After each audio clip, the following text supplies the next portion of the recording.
So hello guys, आप सभी का बहुत बहुत स्वागत है आज के इस वीडियो में। और आज के इस वीडियो में हम हमारे एक जो हमारा साहित्य सागर है, साहित्य सागर का जो स्टोरी का पोर्शन, उसका जो जामुन का पेड़ नाम का चैप्टर है, हम उसको आज स्टडी करने वाले हैं। ठीक है। अब ये जो स्टोरी है, ये आपके जितने भी अन्य स्टोरी हैं उनमें से सबसे ज़्यादा रिलेटेबल स्टोरी ये होगा, क्योंकि हमारे भारतवर्ष में एक ऐसा नौकरी है जो जिनको मिल जाता है वो लोग ये सोचते हैं कि हम लोग राजा हैं और हम लोग दूसरों पे शासन कर सकते हैं। तो ये स्टोरी को अगर आप अंत तक सुनते हैं तो आप हर एक जगह पे रिलेट कर पाएंगे कि ये आपके साथ कभी ना कभी हुआ ही होगा। भले ही आप कहीं भी जाएं, आप स्टेट बैंक ऑफ इंडिया में जाएं, वहाँ पे भी सेम चीज़। आप अगर कभी राशन लेने के लिए किसी राशन के दुकान पे जाएं, वहाँ पे भी सेम चीज़। आप अगर अपना पैन कार्ड अपडेट करवाने जाएं, वहाँ पे भी सेम चीज़। आप अगर इंडियन रेलवेज़ में कोई काम करने जाएं, वहाँ पे भी सेम चीज़। तो अब तक तो आप समझ ही गए होंगे कि मैं किसकी बात कर रहा हूँ। मैं बात कर रहा हूँ हमारे देश में जो अपने आप को राजा समझने वाले जो सरकारी अफसर होते हैं, वो उनका जो हट होता है, उनका जो शासन होता है, जो कि वो लोग समझते हैं कि हम नॉर्मल सिटीजन से ऊपर हैं, और वो लोगों का जो लापरवाही होता है वो क्या क्या परिणाम लाता है, वही चीज़ हम यहाँ पे देखते हैं। और मैं आपको फिर से बता देता हूँ कि इससे ज़्यादा रिलेटेबल स्टोरी आपके लिए कुछ भी नहीं हो सकता है। ओके, सो अंत तक इस वीडियो को ज़रूर देखिएगा। एंड अगर बाद में आपको ये कहानी सुन के आपका खून खौल जाता है तो नीचे में कमेंट करके ज़रूर बताइएगा कि ऐसा होता है कि नहीं, क्योंकि ये कहानी ही ऐसी है जिसको अगर कहा जाए तो इसको अगर थीम के रूप में कहा जाए तो दूसरे टीचर्स इसे एक हास्य स्टोरी कहते हैं, मतलब मजाक वाला स्टोरी कहते हैं, लेकिन मुझे ये किसी भी एंगल से एक मजाक वाला स्टोरी नहीं लगता है। खैर, वो लोग जो कहते हैं वो तो उनका कहना है, लेकिन मैं तो यही मानता हूँ कि जो समाज का असली चेहरा दिखाता हो वो स्टोरी कभी भी हास्य नहीं हो सकता है। ठीक है। अब ये जो स्टोरी है ये जामुन का पेड़ को लेकर के है। क्या होता है कि एक बार सेक्रेटेरिएट एक सरकारी अफसर होता है, तो उसके यहाँ पे एक जामुन का पेड़ गिर जाता है और उस जामुन के पेड़ के अंदर में एक आदमी दब जाता है। मतलब जब जामुन का पेड़ गिर रहा था तो शायद वो आदमी उसी के अंदर में था और वो पेड़ उसी के ऊपर में गिर जाता है। अब नॉर्मल कंडीशन में तो आदमी मर ही जाएगा अगर एक आदमी के ऊपर में पेड़ गिरता है तो, लेकिन बाई चांस वो आदमी वहाँ पे बच गया था और वही शायद उसका सबसे बड़ा दुर्भाग्य था, क्योंकि अगर वो मर जाता तो उसके लिए ज़्यादा अच्छा होता, लेकिन वो नीचे दब गया, यही उसके लिए एक दुर्भाग्य की बात हो गई।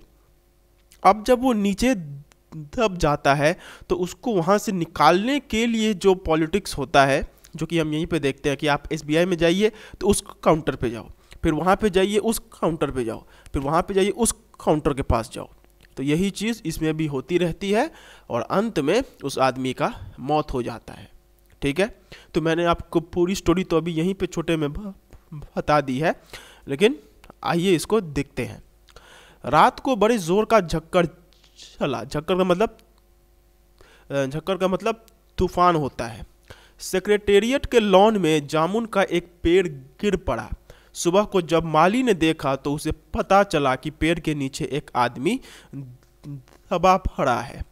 माली दौड़ा दौड़ा चपरासी के पास गया, चपरासी दौड़ा दौड़ा क्लर्क के पास गया, क्लर्क दौड़ा दौड़ा सुपरिटेंडेंट के पास गया, सुपरिटेंडेंट दौड़ा दौड़ा बाहर लोन में आया। मिनटों में गिरे हुए पेड़ के नीचे दबे हुए आदमी के चारों ओर भीड़ इकट्ठी हो गई। अब यहाँ पे तो हम जानते ही हैं कि एक रात को बहुत जोर का तूफान आता है जिसमें एक पेड़ गिर जाता है। अब सुबह में जब सेक्रेटरी मतलब सरकारी अफसर के ही ज़मीन में वो जो है वो पेड़ गिर जाता है, तो वहाँ का माली जब सुबह में उठकर देखता है तो उसके यहाँ अंदर में एक आदमी दबा हुआ रहता है। तो वो जाकर चपरासी का मतलब पियोन होता है, फिर वो जाकर क्लर्क को, मतलब ऐसे ही वो एक जगह से दूसरे जगह पे बात जा रही थी। और यहीं से हम इस बात को समझ गए हैं कि कुछ भी करना है तो इस सरकारी अफसर का सीनियर, फिर उसका सीनियर, फिर उसका सीनियर, फिर उसका सीनियर, फिर उसका सीनियर, यही होता रहता है, अंत में कुछ नहीं मिलता। अब यही होता है और सभी को पता चल जाता है जो भी उस बिल्डिंग में थे कि एक जामुन का पेड़ गिर गया है, लेकिन उसके अंदर में एक आदमी मर गया है, इस बात को किसी की फिक्र नहीं थी। बेचारा जामुन का पेड़ कितना फलदार था, एक क्लर्क बोला, और इसके जामुने कितनी रसीली होती थी, दूसरा क्लर्क याद करते हुए बोला। मैं फलों के मौसम में झोली भरकर ले जाता था, मेरे बच्चे इसकी जामुने इतने खुशी से खाते थे, तीसरा क्लर्क लगभग रुआंसा होकर बोला। अब देखिए यहाँ पे सब आकर पेड़ के बारे में सोच रहे हैं कि पेड़ कितना फलदार था, इसके जामुन कितने अच्छे होते थे, मैं अपने बच्चों के लिए लेके जाता था। लेकिन उसके नीचे में आदमी दबा हुआ है, वो तो किसी को नहीं दिख रहा है। मगर यह आदमी, माली ने दबे हुए आदमी की तरफ इशारा किया। अब माली तो जो था वो थोड़ा ईमानदार था, तो वो यहाँ पे कहता है कि ये आदमी का क्या? हाँ, यह आदमी। सुपरिटेंडेंट सोच में पड़ गया। पता नहीं जिंदा है कि मर गया, एक चपरासी ने पूछा।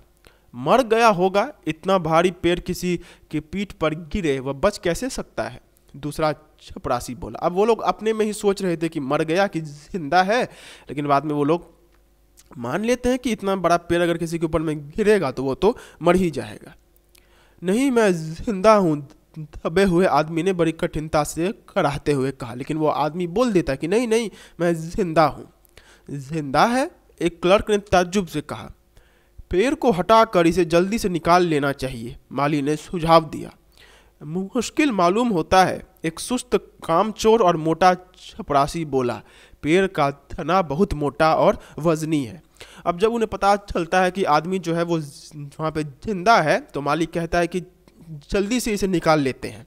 लेकिन उसी पे एक सरकारी अफसर ये कहता है कि यह तो मुश्किल जान पड़ता है।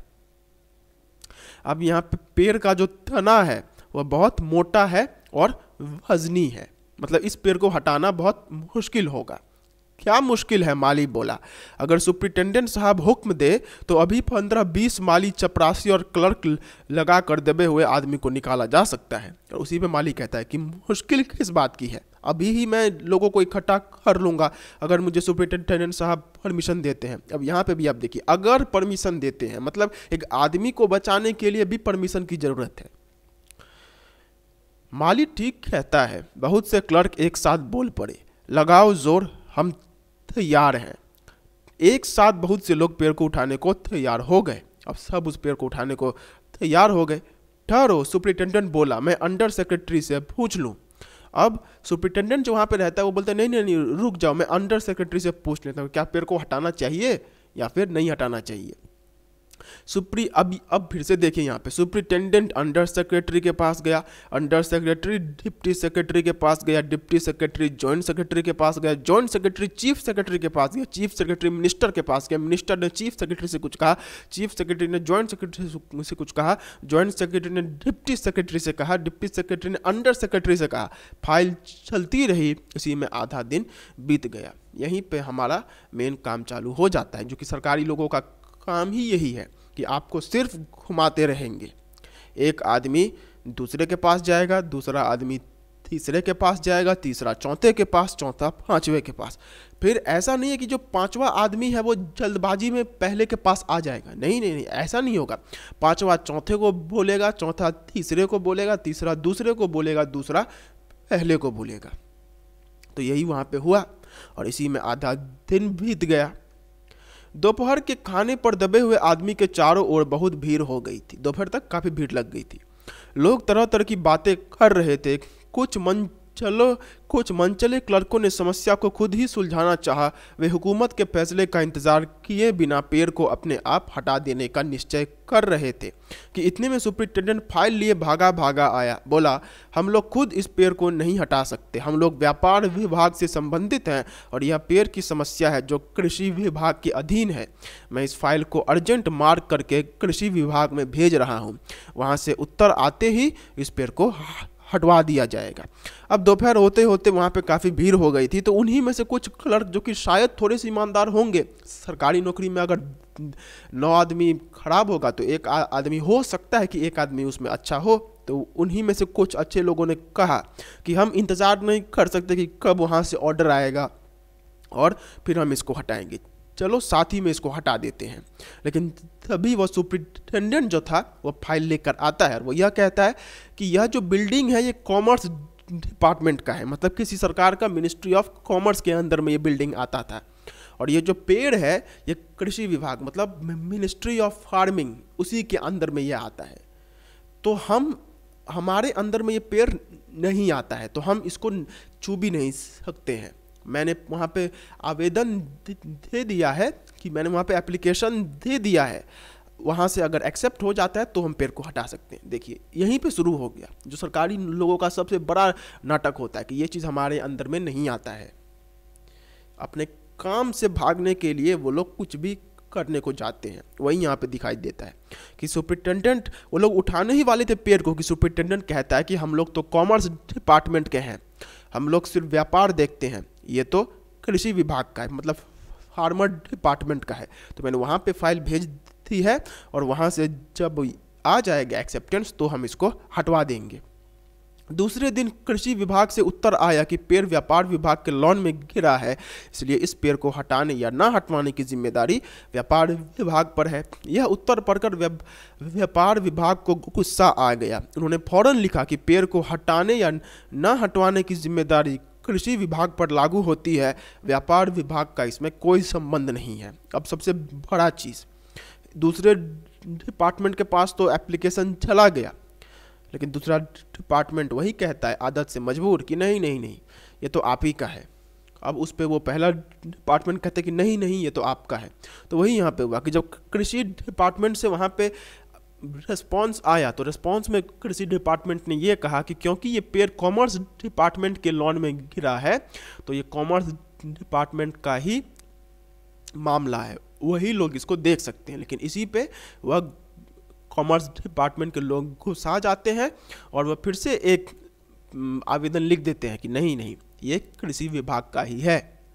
दूसरे दिन भी फाइल चलती रही। शाम को जवाब आ गया कि हम इस मामले को हॉर्टिकल्चर डिपार्टमेंट के हवाले कर रहे हैं क्योंकि यह एक फलदार पेड़ का मामला है और एग्रीकल्चर डिपार्टमेंट अनाज और खेती बाड़ी के मामलों में फैसला करने का हकदार है। जामुन का पेड़ चूंकि एक फलदार पेड़ है इसलिए यह पेड़ हॉर्टिकल्चर डिपार्टमेंट के अंतर्गत आता है।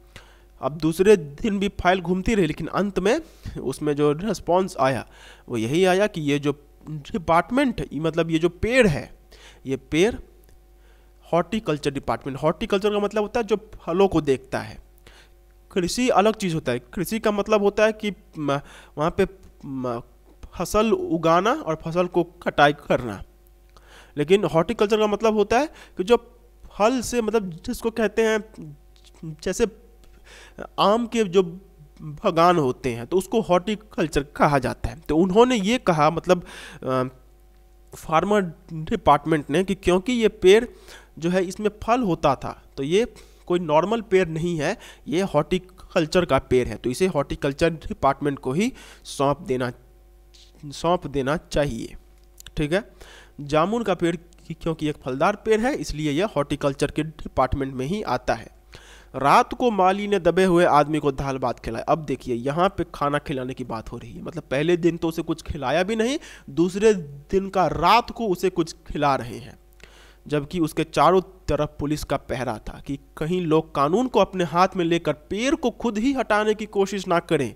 मगर एक पुलिस को कांस्टेबल को दया आ गई और उसने माली को दबे हुए आदमी को खाना खिलाने की इजाज़त दे दी। देखिए सबसे बड़ा जिस चीज़ में गुस्सा आ सकता है वो यहीं पे है ये पहली बात तो उस आदमी को खाना खिलाना तक अलाउड नहीं था, और इसलिए पुलिस का पहरा था कि लोग कानून हाथ में ले लेंगे, और कानून भी हाथ में लेंगे तो किस चीज़ को लेकर, इस चीज़ को लेकर कि वो पेड़ ना हटा दिया जाए। मतलब आदमी की जान बचाना कानून के अंदर में नहीं आता है, कानून के अंदर में ये आता है कि पेड़ ना हट जाए, लोग पेड़ को खुद ही ना हटा दे, इसलिए वहाँ पे पुलिस का पहरा था। और वो लोग भी कुछ खिलाने को नहीं दे रहे थे क्योंकि टैम्परिंग ऑफ एविडेंस हो सकता था, तो इसी वजह से उसको खिलाने भी नहीं दिया जा रहा था। लेकिन एक पुलिस वाला ने दया के मारे खिलाने दिया। उन्होंने सोचे कितना बड़ा उपकार किया है कि खिलाने को दे दिया। माली ने दबे हुए आदमी से कहा, तुम्हारी फाइल चल रही है, उम्मीद है कल तक फैसला हो जाएगा। दबा हुआ आदमी कुछ नहीं बोला। माली ने फिर कहा, तुम्हारा यहाँ कोई वारिस है तो मुझे उसका अता पता बताओ, मैं उन्हें खबर देने की कोशिश करूँगा।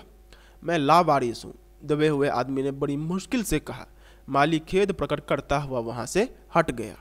अब वो माली उस दिन जब उसे खाना खिला रहा था तो उस समय पे वो उससे कहता है कि तुम्हारा कोई अपना है जिसको मैं भुला सकूं? तो वो कहता है नहीं, मेरा कोई भी अपना नहीं है। और माली उसे यह भी कहता है कि शायद कल यानी कि तीसरे दिन जो है तुम्हारी फाइल एक्सेप्ट हो जाएगी और तुम यहाँ से छुड़वा लिए जाओगे। तीसरे दिन हॉर्टिकल्चर डिपार्टमेंट से जवाब आ गया। बड़ा खरा जवाब था और व्यंग्यपूर्ण। अब देखिए हॉर्टिकल्चर डिपार्टमेंट के पास से क्या यहाँ पे आता है। हॉर्टिकल्चर डिपार्टमेंट का सेक्रेटरी साहित्य प्रेमी आदि जान पड़ता था।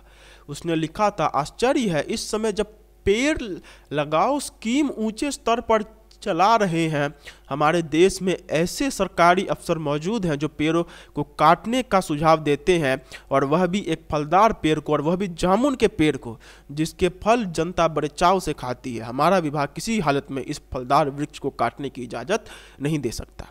मतलब सोचिए क्या रिप्लाई है कि आदमी के बारे में सोचा ही नहीं, बस इसी पे ध्यान दिया कि पेड़ काटने के बारे में ध्यान दिया जा रहा है। और वो भी कौन सा पेड़ जो ऑलरेडी गिर चुका था, वो पेड़ अब किसी भी काम का नहीं था। बट फिर भी इन नासमझ, इन अनपढ़ नेताओं ने, अफसरों ने जो वहाँ पे ये दिया वो यही था कि ये पेड़, अभी लोग पेड़ लगाने पे जोर दे रहे हैं और यहाँ पे पेड़ काटने का बात किया जा रहा है।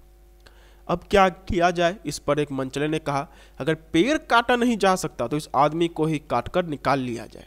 यह देखिए, इस आदमी ने इशारा से बताया, अगर इस आदमी को ठीक बीच में से यानी इधर से काटा जाए तो आधा आदमी इधर से निकल आएगा, आधा आदमी इधर से बाहर आ जाएगा और पेड़ वहीं का वहीं रह जाएगा। अब देखिए कितना अनपढ़, कितना फूसर लोग यहाँ पे हैं कि वो लोग ये कह रहे हैं कि पेड़ को तो नहीं काट सकते लेकिन आदमी को काट के निकाल जाओ।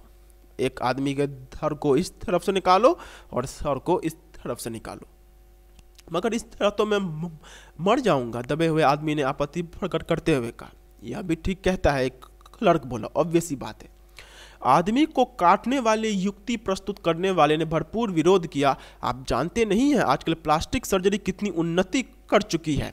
मैं तो समझता हूं अगर इस आदमी को बीच में से काट कर निकाल लिया जाए तो प्लास्टिक सर्जरी से धड़ के स्थान पर इस आदमी को फिर से जोड़ा जा सकता है। अब जिस आदमी ने यह सुझाव दिया था कि इसको काट के बाहर निकाल दिया जाए, उसको ये बात खराब लगी। मतलब सोचिए, जब उस आदमी ने अपने प्राण के रक्षा के लिए कहा कि मैं मर जाऊंगा, तो इस पर भी लोगों को गुस्सा आ रहा है।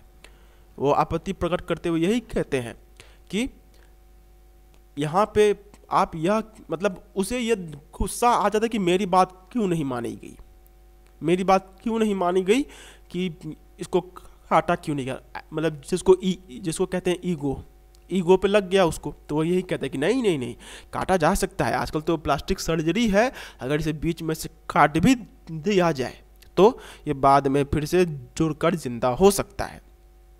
एंड इस पे मतलब सोचिए कितना बेवकूफ़ लोग सब है कि इस चीज़ के लिए वो लोग फाइल भी भेज देते हैं।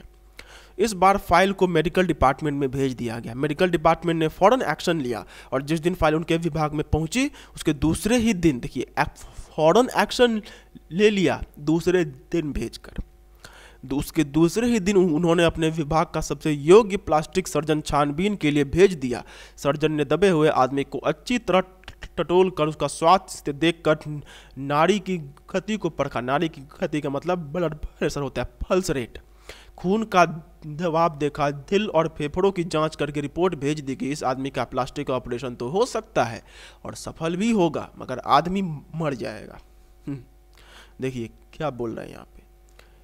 वहाँ पे मेडिकल डिपार्टमेंट के पास, एक तो इतना बेवकूफ़ कि मेडिकल डिपार्टमेंट के पास फाइल भेज दी और वहाँ से संग संग रिप्लाई आ गया। संग संग रिप्लाई आया कब? तो अगले दिन। और वो लोग क्या कहते हैं कि इसे बीच में से काट कर निकाला जा सकता है, लेकिन ये मर जाएगा। बेवकूफ़ सब। इसीलिए यह फैसला भी रद्द कर दिया गया। रात को माली ने दबे हुए आदमी के मुंह में खिचड़ी डालते हुए उसे बताया कि अब मामला ऊपर चला गया। सुने हैं कि कल सेक्रेटेरिएट के सारे सेक्रेटरियों की मीटिंग होगी, उसमें तुम्हारा केस रखा जाएगा, उम्मीद है सब काम ठीक हो जाएगा। अब माली उसे रात में खिचड़ी खिलाते हुए कहता है कि कल सेक्रेटरी के जितने भी सेक्रेटेरिएट हैं उन सभी में, सेक्रेटेरिएट के जितने भी सेक्रेटरी हैं उन सब की मीटिंग होगी और शायद कल तुम ये हो जाओगे। अब जो मतलब तो तुम यहाँ से निकल जाओगे। दबा हुआ आदमी एक आह भरकर धीरे से बोला, ये तो माना कि ठगा फूल न करोगे, लेकिन खाक हो जाएंगे हम तुमको खबर होने तक। मतलब वो एक मतलब वो यहाँ पे एक शायर, क्या बोलते हैं, शेर कहता है यहाँ पे। इसका मतलब ये है कि मुझे तो पता है कि तुम मना नहीं करोगे, लेकिन जब तक तुम हाँ करोगे तब तक हम खाक हो चुके होंगे। मतलब वो वहाँ पे एक व्यंग करते हुए वहाँ पे एक बात कहता है कि मुझे पता है कि एक ना एक दिन मैं निकल ही जाऊँगा, लेकिन जब तक मैं निकलूँगा तब तक मैं खाक हो चुका होऊंगा। और वही होता ही है। माली ने चंबे से मुंह में उंगली दबा लिया, चकित भाव से बोला, क्या तुम शायर हो? दबे हुए आदमी ने धीरे से सर हिला दिया। अब वो उससे पूछता है कि तुम शायर हो? तो वो कहता है हाँ। अब देखिए इस पे क्या यहाँ पे होता है। दूसरे दिन माली ने चपरासी को बताया, चपरासी ने क्लर्क को, क्लर्क ने हेड क्लर्क को। थोड़ी ही देर में सेक्रेटरी के यहाँ अफवाह फैल गई कि दबा हुआ आदमी शायर है। बस फिर क्या था, लोगों का झुंड शायर को देखने के लिए उमड़ पड़ा। इसकी चर्चा शहर भर में ही फैल गई और शाम तक गली गली से शायर जमा होने शुरू हो गए। सेक्रेटेरिएट का लॉन भांति भांति के कवियों से भर गया और दबे हुए आदमियों के चारों ओर कवि सम्मेलन का सा वातावरण उत्पन्न हो गया। सेक्रेटेरिएट के कई क्लर्क और अंडर सेक्रेटरी तक, जिन्हें साहित्य और कविता से लगाव था, रुक गए। कुछ शायर दबे हुए आदमी को अपनी कविताएं का दोहा सुनाने लगे। कई क्लर्क उसको अपनी कविता पर आलोचना करने को मजबूर करने लगे। और अब बात सब जगह फैल गई कि जो आदमी है वो एक शायर है। तो उसके सामने में सभी जिन जिन लोगों को शेर व शायरी पसंद थी, शायर, फिर जो लोग शेर व शायरी का शौक रखते थे, वो लोग वहाँ पे इकट्ठा हो गए। मतलब एक कवि सम्मेलन ही वहाँ पे होने लग गया। सोचिए, जब यह पता चला कि दबा हुआ आदमी एक कवि है तो सेक्रेटेरिएट की सब कमेटी ने फैसला किया कि चूंकि दबा हुआ आदमी एक कवि है, इसलिए इस फाइल का संबंध ना एग्रीकल्चर डिपार्टमेंट से है, ना हॉर्टिकल्चर डिपार्टमेंट से, बल्कि सिर्फ कल्चरल डिपार्टमेंट से है। कल्चरल डिपार्टमेंट से अनुरोध किया गया कि जल्द से जल्द मामले का फैसला करके अभागे कवि को इस फलदार पेड़ से छुटकारा दिलाया जाए।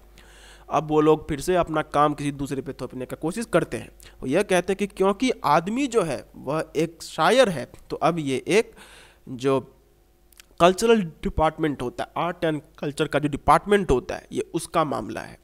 मतलब यहाँ पे अब आप ये भी सोच सकते हैं कि अभी तक सारे फाइल घूम रहे थे जामुन के पेड़ को लेकर कि जामुन का पेड़ ये है तो जामुन का पेड़ वो है, इसलिए इसके पास फाइल जाएगा, उसके पास फाइल जाएगा।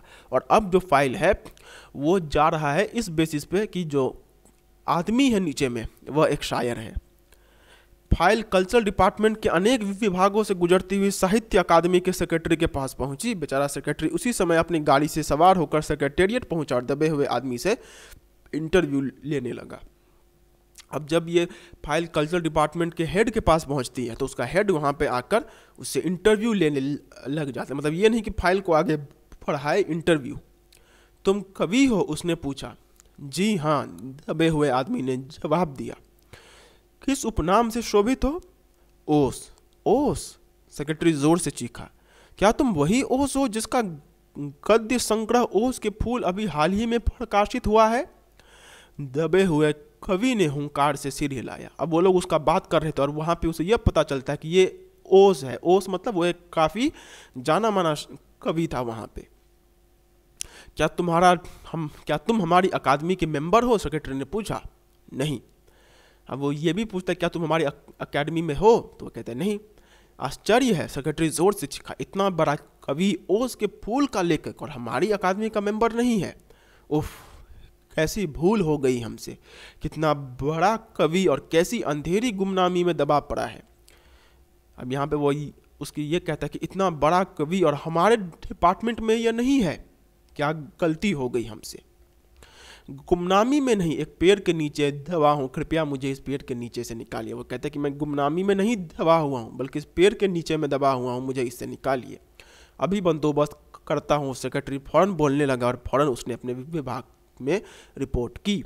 दूसरे दिन सेक्रेटरी भागा भागा कवि के पास आया और बोला, मुबारक हो, मिठाई खिलाओ, हमारी सरकारी साहित्य अकादमी ने तुम्हें अपनी केंद्रीय शाखा का मेंबर चुन लिया है, ये लो चुनाव पत्र। और वहाँ से अगले दिन एक डिसीजन तो आता है, लेकिन वो डिसीजन इस चीज़ को लेकर नहीं रहता है कि उसको छुड़ाने का जो ऑर्डर है वो आ गया है, बल्कि इसका रहता है कि क्योंकि वो कवि था और वो उस ग्रुप का मेंबर नहीं था, तो अब उसे मेंबर बना लिया गया है। मगर मुझे इस पेड़ के नीचे से तो निकालो, दबे हुए आदमी ने कराह कर कहा। उसकी सांस बड़ी मुश्किल से चल रही थी और उसकी आंखों से मालूम होता था कि वह घोर पीड़ा और दुख में भरा हुआ है। लेकिन वो कहता है कि मुझे यहाँ से तो पहले निकालो, लेकिन उसकी बात पर कोई ध्यान नहीं देता है। यह हम नहीं कर सकते, सेक्रेटरी ने कहा, सबसे बड़ी बात यह हमारे अंदर में नहीं आता है, और जो हम कर सकते थे वो हमने कर दिया है। बल्कि हम तो यहाँ तक कर सकते हैं कि अगर तुम मर जाओ तो तुम्हारी बीवी को वजीफ़ा दे सकते हैं, वजीफ़ा यानी होता है पेंशन। अगर तुम दरखास्त दो तो हम वह भी कर सकते हैं। अब वो उसे सब कुछ प्रॉमिस करता है कि हम ये कर देंगे वो कर देंगे, लेकिन मेन चीज़ जिस चीज़ की उसे ज़रूरत थी वही वो नहीं कर पा रहा था, नहीं कर रहा था। वो उसे ये कहता है कि अगर तुम मर जाओ तो हम तुम्हारी पत्नी को ये दिला सकते हैं, जो ये होता है डैमेजेस होते हैं, डैमेजेस नहीं, जो मेंटेनेंस का खर्चा होता है वो हम दिला सकते हैं। मैं भी जीवित हूँ, कभी रुक रुक कर बोला, मुझे जिंदा रखो। वो कहता है कि अरे मैं तो अभी जिंदा हूँ, मुझे जिंदा तो रखो। मुसीबत यह है, सरकारी साहित्य अकादमी का सेक्रेटरी हाथ मलते हुए बोला, हमारा विभाग सिर्फ कल्चर से संबंधित है, पेड़ काटने का मामला कलम दवात से नहीं, आरी कुल्हाड़ी से संबंधित है।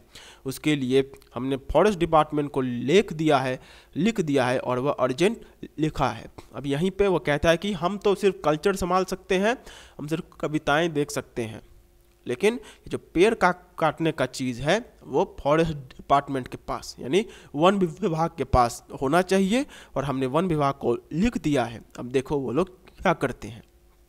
शाम को माली ने आकर दबे हुए आदमी को बताया, कल फॉरेस्ट डिपार्टमेंट के आदमी आकर इस पेड़ को काट देंगे और तुम्हारी जान बच जाएगी। और अंत में आखिरकार पेड़ को काटने का ऑर्डर आ जाता है और इस पर मालिक खुश होता है। दबे हुए आदमी का स्वास्थ्य जवाब दे रहा था, मगर वह किसी न किसी तरह अपने जीवन के लिए लड़े जा रहा था। कल सवेरे तक किसी न किसी तरह उसे जीवित रहना है। अब वो आदमी कोशिश कर रहा था कि कल सुबह तक जैसे तैसे हो सके मैं जिंदा रह जाऊं ताकि मैं बच सकूं। दूसरे दिन जब फॉरेस्ट डिपार्टमेंट के अकादमी आरी कुल्हाड़ी लेकर पहुंचे तो उन्होंने पेड़ काटने से रोक दिया गया। मालूम हुआ कि विदेश विभाग से हुक्म आया था कि इस पेड़ को ना काटा जाए। कारण यह था कि इस पेड़ को 10 साल पहले पिटोनिया राज्य के प्रधानमंत्री ने सेक्रेटेरिएट के लोन में लगाया था। अब अगर ये पेड़ काटा गया तो इस बात का काफ़ी अंदेशा था कि पिटोनिया सरकार से हमारे संबंध सदा के लिए बिगड़ जाएंगे। अब जब लोग उसे फाइनली काटने के लिए आते हैं तो इस पर भी एक रोक लगा दिया जाता है कि यह जो पेड़ था, यह पेड़ फॉरेन रिलेशंस को बहुत ज़्यादा मजबूत रखे हुए है। पिटोनिया देश का जो प्रधानमंत्री था उसने हमारे देश में आकर यहाँ पे ये पेड़ लगाया था, और अगर इस पेड़ को काटा गया तो हमारे जो रिश्ते हैं वह खराब हो जाएंगे। देखिए फिर से पेड़ काटने की बात कर रहे हैं, उस पेड़ का जो ऑलरेडी गिर चुका है। मगर एक आदमी की जान का सवाल है, एक क्लर्क चिल्लाया। क्लर्क कहता है कि अरे एक आदमी की जान का सवाल है। आप यहाँ पे बीच बीच में देखते होंगे कि कुछ लोग सिंसियरिटी दिखा रहे हैं, लेकिन अपने सीनियर्स के नीचे में वो भी एकदम मजबूर हो जाते हैं। दूसरी ओर 2 राज्यों के संबंध का सवाल है, दूसरे क्लर्क ने पहले क्लर्क को समझाया। और यह भी तो समझो कि पिटोनिया सरकार हमारे राज्य को कितनी सहायता देती है, क्या हम उनकी मित्रता के खातिर एक आदमी के जीवन की बलिदान भी नहीं कर सकते? आयरनी देखिए, यहाँ पे वो यह तक कह दे रहा है कि वह जो देश है उससे हमारे रिलेशंस बहुत अच्छे हैं, और क्या हम उन रिलेशंस के खातिर एक आदमी के जान का बलिदान नहीं दे सकते हैं? कवि को मर जाना चाहिए निसंदेह। और वहाँ पे वो कहता है कि क्या कवि को मार दें? तो वो कहता है कि हाँ। अंडर सेक्रेटरी ने सुप्रिंटेंडेंट को बताया, आज सवेरे प्रधानमंत्री दौरे से वापस आ गए हैं। आज 4 बजे विदेश विभाग इस पेड़ की फाइल उनके सामने पेश करेगा। जो वह फैसला देंगे वही सबको स्वीकार होगा। और अंत में यह फैसला देश के प्रधानमंत्री तक पहुंच जाता है। और वहां से जब आता है ऑर्डर, शाम के 5 बजे स्वयं सुप्रिंटेंडेंट कवि की फाइल लेकर उसके पास आया। सुनते हो, आते ही वह खुशी से फाइल को हिलाते हुए चिल्लाया, प्रधानमंत्री ने इस पेड़ को काटने का हुक्म दे दिया है और इस घटना की सारी अंतर्राष्ट्रीय जिम्मेदारी अपने सिर ले ली है। कल यह पेड़ काट दिया जाएगा और तुम इस संकट से छुटकारा हासिल कर लोगे। मतलब वो कहता है कि अब ऑर्डर आ चुका है और कल यह पेड़ काट देंगे, चाहे कुछ भी हो जाए। सुनते हो, आज तुम्हारी फाइल पूर्ण हो गई। मगर कवि का हाथ ठंडा था, आंखें की पुतलियां निर्जीव और चींटियों की एक लंबी पात मतलब लंबी लाइन उसके मुंह में जा रही थी। मतलब वह मर चुका था, उसके जीवन की फाइल भी पूर्ण हो चुकी थी। यहाँ पे एक कंपैरिजन करते हुए कहते हैं कि अब उसके जीवन की भी फाइल जो थी वह भी बंद हो गई थी। तो यहीं पे आपने थ्रू आउट देखा कि कैसे यहाँ पे सरकारी जो सिस्टम है वो कितना ज़्यादा करप्ट है और कितना ज़्यादा वो स्लो है कि उसमें, और बेफालतू के काम ज़्यादा करता है। तो उसकी वजह से क्या यहाँ पे हो जाता है। और ये चीज़ मैंने इतना डिटेल में क्यों पढ़ाया, ताकि उन सभी को, मतलब अगर कोई भी नेता या फिर उसका कोई भी आदमी देख रहा है तो मैं यही कहना चाहता हूँ, सुधर जाओ, ठीक है।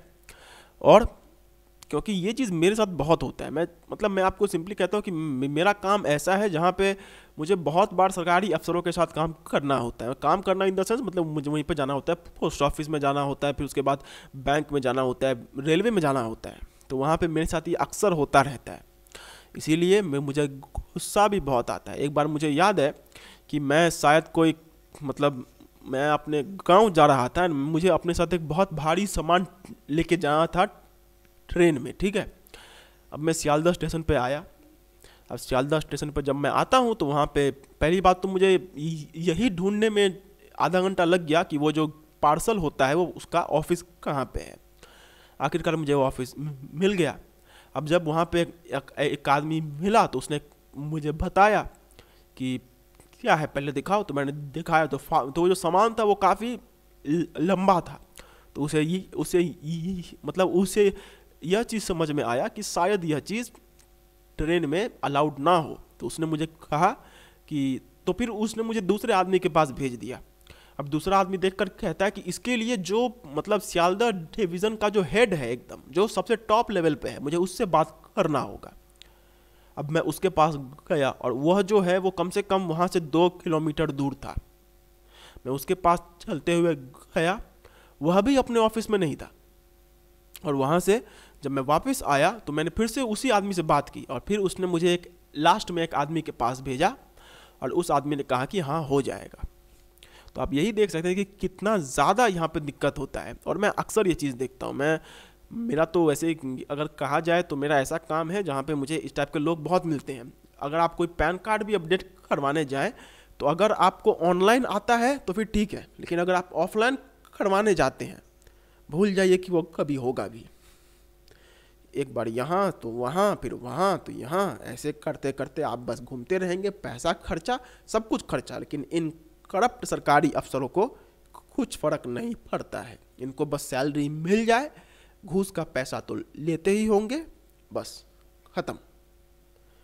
ओके, सो यहीं पे एंड करते हैं आज का लेक्चर। मिलते हैं एक अगले वीडियो में एक अगले स्टोरी के साथ। तब तक के लिए do take very good care of yourselves, have a very nice day, take care of yourselves, bye bye. And yes, अगर आपके साथ कभी भी ऐसा होता है तो ज़रूर इसके खिलाफ बोलिएगा। Okay, take care.